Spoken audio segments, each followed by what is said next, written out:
Mr. Chairman? Senator Markey. Mr. Chairman, thank you. Mr. Chairman, I appreciate this committee hearing, and I appreciate the bipartisan nature of the markup and the bills that are moving.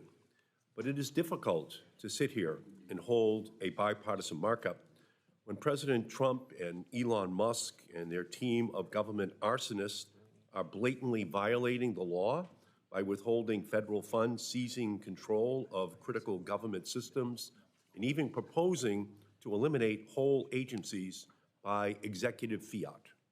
Given the lawlessness reigning at 1600 Pennsylvania Avenue, why should we believe that the federal government will implement anything that Congress passes? It is more than a bit ridiculous that this committee is proceeding with business as usual in this climate. I filed Markey Amendment number 1 on my own legislation, the Ticket Act, to address an especially concerning abuse of government power. Over the weekend, Elon Musk and the DOGE team physically seized control of a critical payment system at the Treasury Department, locked out the career employees, and proposed to start cutting off payments based on random tweets or messages. This takeover is at the heart of irresponsibility. Musk and his team now have access to sensitive personal information of millions of Americans, including their Social Security numbers and bank account information.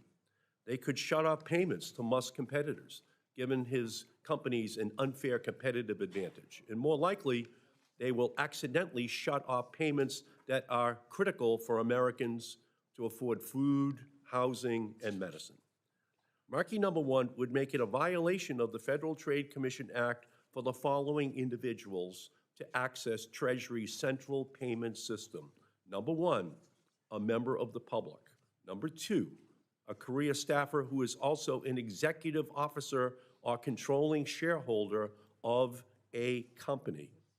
Or 3, a political appointee who has not yet signed an ethics agreement. This amendment ensures that only individuals without a conflict of interest and who have a verified role in the federal government have access to these sensitive systems. Before last week, it might have seemed absurd to pass legislation to limit access to Treasury's payment systems, but Musk and his gang's recent actions demand an urgent legislative response to safeguard this critical financial infrastructure. My colleagues may argue that the Federal Trade Commission Act is a strange mechanism to block access to Treasury's payment system, but that access creates the type of privacy, cybersecurity, and competition risks that are at the heart of the Federal Trade Commission's mission and were the reason that Congress passed the Federal Trade Commission Act over a century ago. I believe that this is a critical amendment.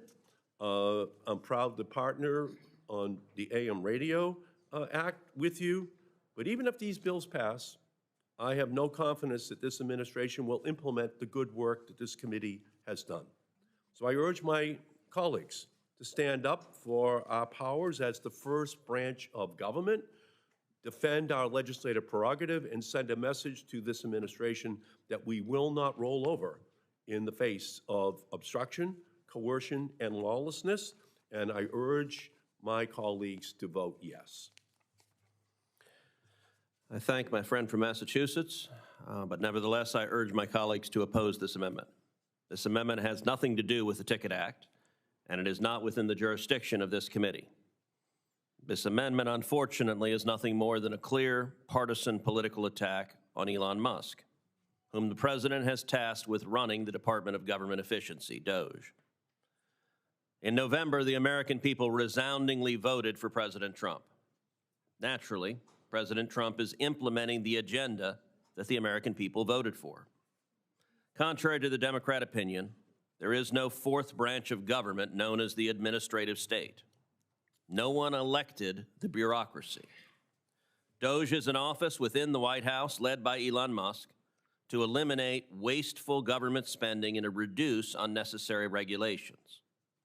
to fulfill its mission and review wasteful government spending, DOGE and its staff, including Elon Musk, must have access to data, including data in the federal payment system, to fulfill its mission requested by the president.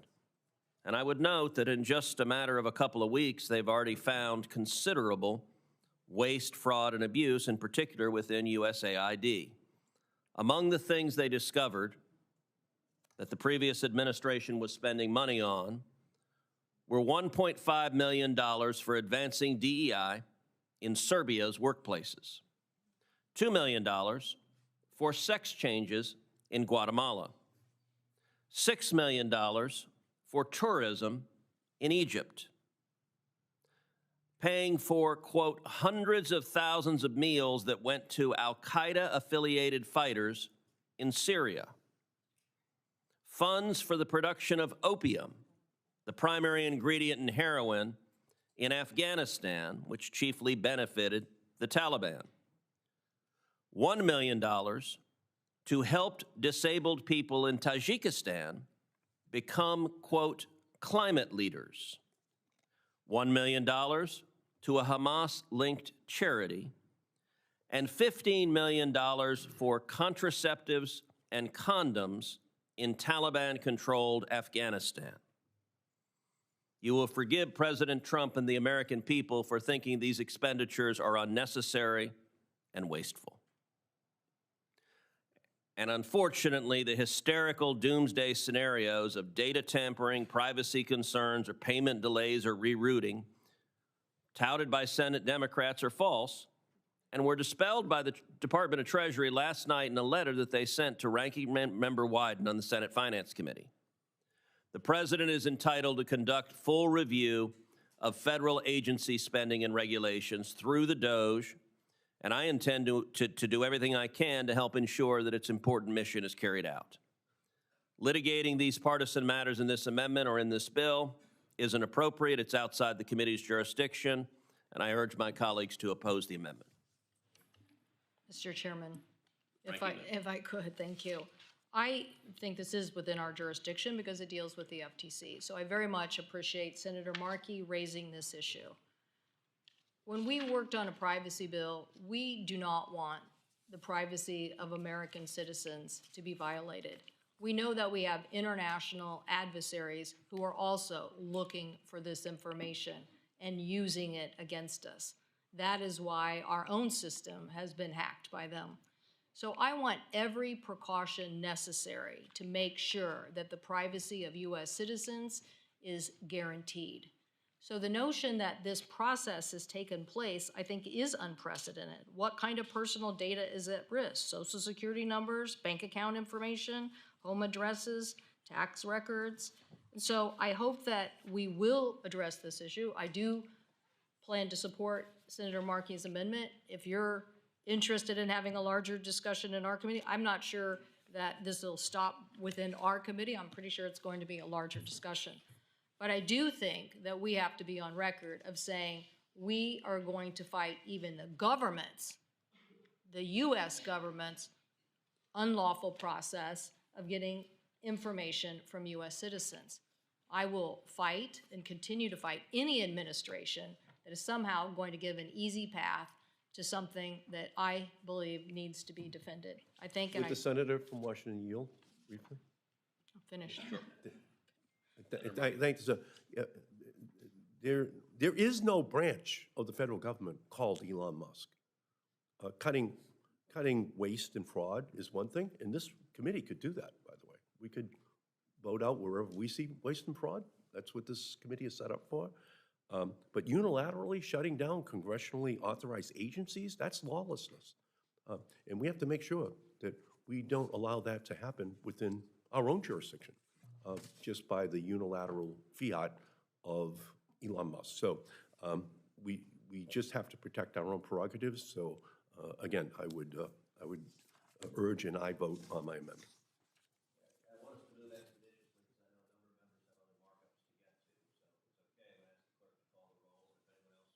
Speak on it after we vote. I will give time for whoever else would like to speak. The clerk will call the roll. Mr. Thune? No. Mr. Wicker? No by proxy. Mrs. Fisher? Mr. Moran? No by proxy. Mr. Sullivan? Mrs. Blackburn? Mr. Young? Mr. Budd? Mr. Schmidt? Mr. Curtis? Mr. Moreno? Mr. Sheehy? Mrs. Capito? No by proxy. Ms. Lummis? Ms. Cantwell? Aye. Ms. Klobuchar? Aye by proxy. Mr. Schatz? Mr. Markey? Mr. Peters? Ms. Baldwin? Ms. Duckworth? Ms. Rosen? Mr. Lujan? Mr. Hickenlooper? Aye by proxy. Mr. Fetterman? Aye by proxy. Mr. Kim? Ms. Blunt Rochester? Aye by proxy. Mr. Cruz? No. The noes are 15, the yeses are 13. The noes have it. The amendment is not adopted. Were there any other members?